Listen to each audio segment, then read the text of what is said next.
February, March, April म्हणजे द्राक्षांचा season. या काळामध्ये बाजारात जागोजागी द्राक्ष मिळतात आणि ती घरामध्ये लहान मोठ्यांना सगळ्यांनाच खूप आवडतात। त्याच्यामुळे घरोघरी खाल्ली जातात। एकीकडे आपण हे सुद्धा ऐकतो की द्राक्षांवरती खूप जास्त प्रमाणात पेस्टिसाइड्स मारले असतात, म्हणजेच कीटकनाशक मारली असतात। आणि द्राक्ष ही आपण सालासकट खात असल्यामुळे त्यातली बहुतांश पेस्टिसाइड्स आपल्या पोटात जाण्याची शक्यता असते। द्राक्ष धुण्याची काही वेगळी पद्धत आहे का की जेणेकरून आपण ही पेस्टिसाइड्स कमी करू शकतो किंवा काढून टाकू शकतो? चला आजच्या व्हिडिओमध्ये आपण या महत्त्वाच्या विषयावरती बोलणार आहोत।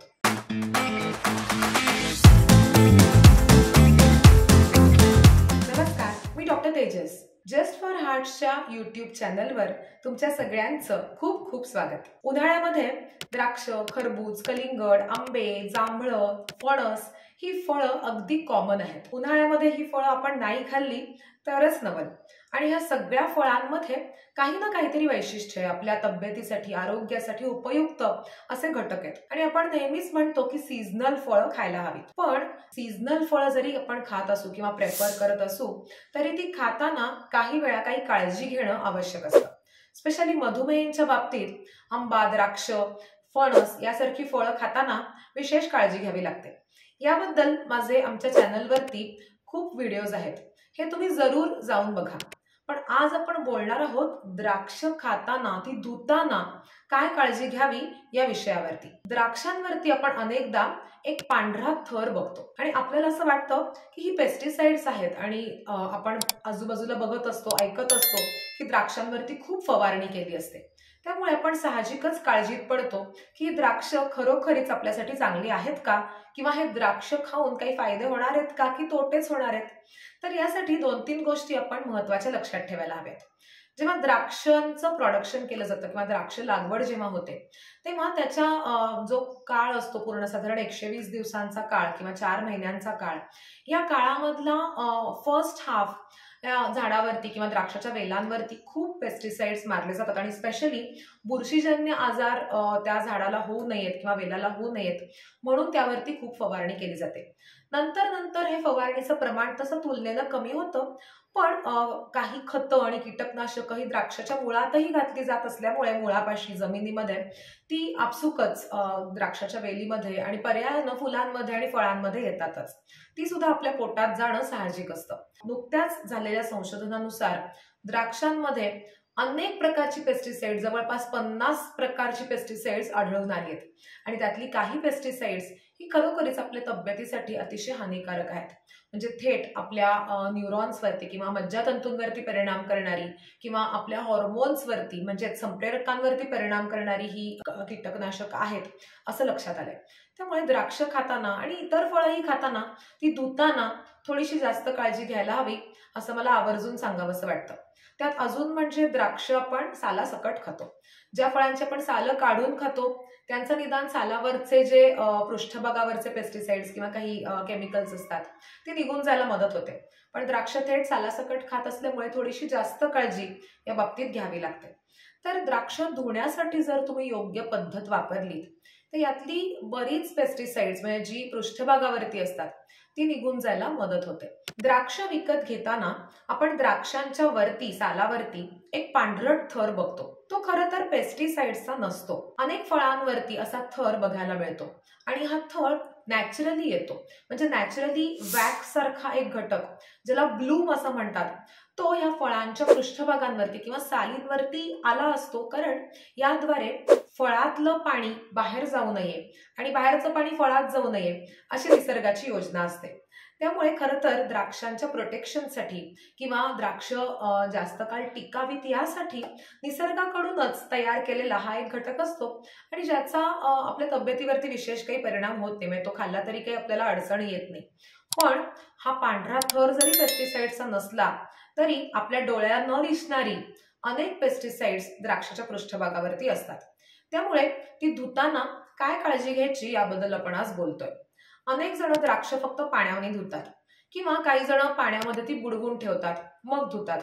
काही जण हल्ली मिठाचाही वापर करायला लागलेत की द्राक्ष मिठाच्या पाण्यात बुडवून ठेवतात आणि मग काही काळाने ती खातात। तर या सगळ्यापेक्षा एक चांगली पद्धत किंवा सेफ पद्धत आपल्याला वापरता येईल आणि अनेक स्टडीजमध्ये या पद्धतीला मान्यता मिळाली आहे, ती म्हणजे द्राक्ष धुण्यासाठी मिठाबरोबरच बेकिंग सोडा वापरणं. बेकिंग सोडा म्हणजे खाण्याचा सोडा. सोडियम बायकार्बोनेट हा जो अल्कलाईन पदार्थ आहे, हा आपल्या घरामध्ये सर्रास मिळतो किंवा सापडू शकतो आणि दुकानातही सहजगत्या उपलब्ध होऊ शकतो. किंमतही खूप जास्ती असते, अशातला भाग नाही. आपल्या तब्येतीपुढे आपण थोडासा खर्च जास्ती करूच शकतो जर तो वापरून आपल्याला फायदा होणार आहे तर. द्राक्ष धुताना तुम्हाला करायचंय काय?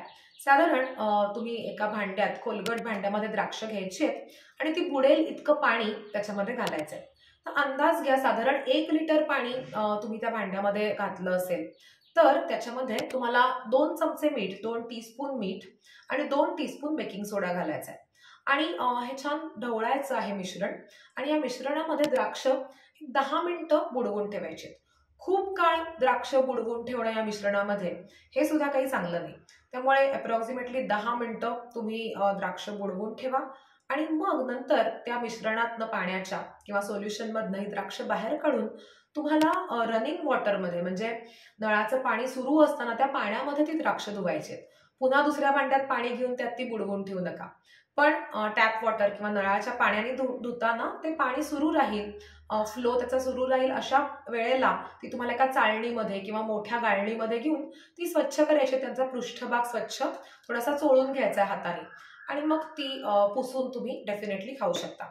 अशी धुतलेली द्राक्ष तुम्ही काही काळ फ्रीजमध्ये सुद्धा स्टोअर करून ठेवू शकता आणि मग ती थोडीशी थंड करून पण छान लागतात, ती सुद्धा तुम्ही खाऊ शकता. तर द्राक्ष खाताना तुम्ही जर का या सोप्या पद्धतीचा वापर केलात तर जवळपास 60 ते 90% पेस्टिसाइड्स द्राक्षाच्या पृष्ठभागावरची कमी होतात किंवा निघून जातात असं लक्षात आलंय. त्यामुळे ही पद्धत जरूर वापरा आणि द्राक्षांमधले काही उपयुक्त घटक जे आहेत आणि स्पेशली लाल द्राक्षांमध्ये किंवा जी काळी द्राक्ष आहेत त्यातले जे उपयुक्त घटक आहेत अँटीऑक्सिडंट सारखे, ते जर का तुम्हाला मिळवायचे असतील तर सीझनमध्ये द्राक्ष खायला नक्कीच हरकत नाही.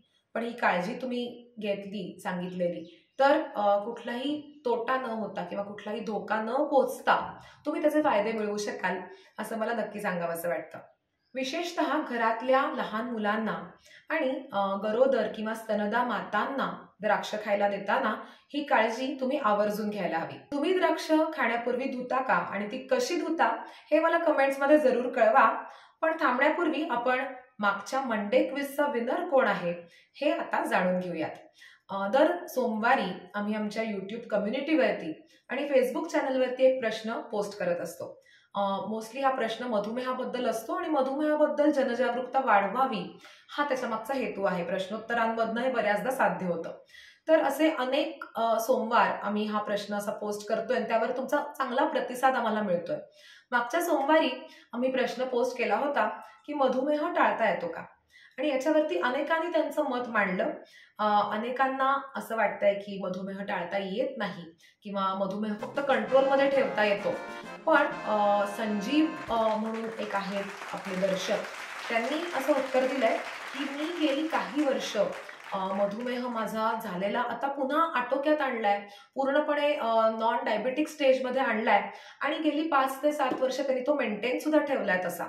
तर मला वाटतं यांचं उत्तर नुसती थिअरी नाही तर त्यांनी प्रॅक्टिकली सुद्धा हे उत्तर द्यायचा प्रयत्न केलाय किंवा त्यासाठी प्रयत्न केले आहेत आणि त्यांनी तो खरंच अनुभव स्वतः घेतला आहे. आणि हल्ली अशा अनेक स्टडीज येत आहेत की डायबिटीस किंवा मधुमेह टाळणं हे शक्य आहे, निदान तो लांबवणं तरी नक्कीच शक्य आहे. आणि स्पेशली ज्यांना मधुमेहाचे धोक्याचे घटक आहेत की ज्यांचं वजन जास्ती आहे, फॅमिली हिस्ट्री आहे, पैठी जीवनशैली आहे, खाणं चुकीचं आहे, अशांनी जर वेळीच लक्ष दिलं, वेळीच आपली जीवनशैली सुधारली तर हो, मधुमेह टाळता येतो, लांबवता तर निश्चितच येतो आणि झाला असेल तरी काही काळ तो परत रेमिशन मध्ये आणता येतो किंवा पूर्वावस्थेत डायबिटीस नसतानाच्या अवस्थेमध्ये किंवा नॉर्मल शुगर्स आहेत अशा अवस्थेमध्येही आणता येतो, टिकवून ठेवता येतो, असं बरंच संशोधन आता पुढे येत आहे. त्यामुळे संजीव यांना आम्ही आजच्या क्विजचे विनर म्हणून घोषित करतोय.